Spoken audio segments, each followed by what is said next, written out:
Hello, we are going to use Michelson interferometer to find the refractive index of this glass.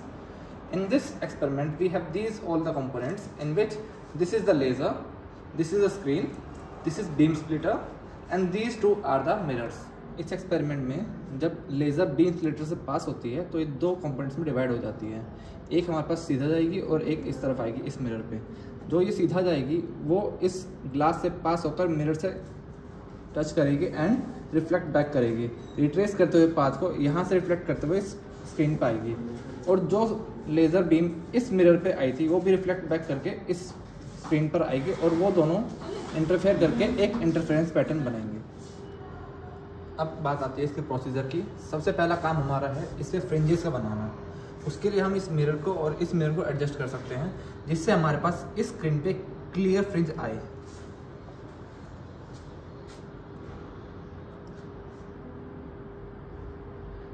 अब हमारे पास एक dark और clear fringe visible हो रही है। अब दूसरा हमारा काम है इस ग्लास का रिफ्रैक्टिव इंडेक्स निकालना, जिसके लिए मुझे पहले तो इस ग्लास को इस लेज़र के परपेंडिकुलर अलाइन करना है। उसके बाद मैं इस ग्लास को धीरे धीरे एंगल चेंज करवाऊंगा जिसके और यहाँ पे फ्रिंजेस हमारे पास चेंज होंगी। हमें 20 फ्रिंजेस तक इसको काउंट करना है।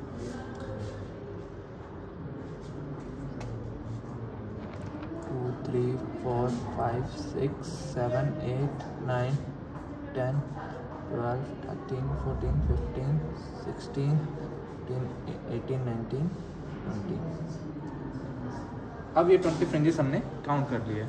अब इसके जो एंगल रीडिंग है उसको नोट डाउन करना है एंड इस प्रोसेस को वापस से रिपीट करना है। अब बारी आती है इसके ऑब्जर्वेशन पार्ट की और कैलकुलेशन पार्ट की। जैसा कि हमने बताया इसमें नंबर ऑफ फ्रिंजेस हमें 20 लेनी है, ठीक है। जो थिकनेस है वो ग्लास का, ग्लास स्लैब की थिकनेस मेरे पास 1 मिलीमीटर, दैट इज़ 10⁵ नैनोमीटर। और हमने जो लेज़र यूज़ करी है वो ग्रीन यूज़ करी है जिसकी वेवलेंथ होती है 550 नैनोमीटर, ठीक है। जब हम इसका एंगल रोटेट कर रहे हैं हम इसको दोनों साइड रोटेट करेंगे, लेफ्ट साइड भी और राइट साइड भी। और जो डिफ्लेक्शन है उसको यहाँ नोट डाउन करेंगे। उसके बाद इनका हम मीन निकालेंगे, ये हमारी मीन है। अब रिफ्रैक्टिव इंडेक्स जब निकालना है उसके लिए हमारे पास ये वाला फॉर्मूला यूज़ हुआ है।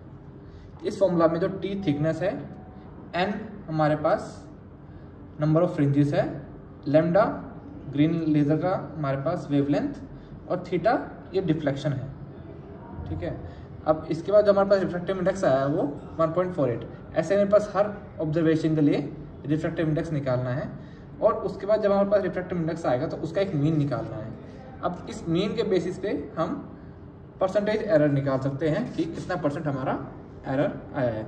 हमें पता है ग्लास का जो रिफ्रैक्टिव इंडेक्स होता है वो 1.5 होता है, माइनस में जो हमारा मीन आया that is 1.48 divide by 1.5 into में 100%। हमारा जो एरर आया 1.33% का एरर आया। सिमिलरली हम यहाँ पे रेड लेज़र भी यूज़ कर सकते हैं जिसकी हमारे पास वेवलेंथ होती है 650 नैनोमीटर। बाकी प्रोसीजर हमारे पास सेम है। इस केस में हमारे पास नंबर ऑफ फ्रिंजेस 20 काउंट करा है और लेफ्ट और राइट डिफ्लेक्शन हमने नोट डाउन करी है। और हमारे जो रिफ्रैक्टिव इंडेक्स आ रहे हैं वो ये है। हमारे जो परसेंटेज एरर आ रहा है इस केस में 3% का एरर आ रहा है।